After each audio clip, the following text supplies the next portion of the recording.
Welcome, today I'll show you how to customize your quick launch into a Motorola Moto E22.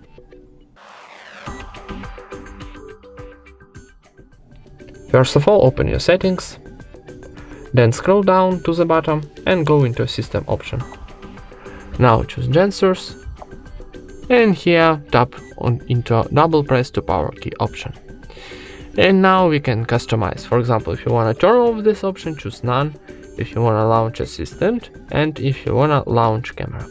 Let's try launch assistant, double press to power key. And how you can see, our Google Assistant is activated. Let's try now launch camera and double press.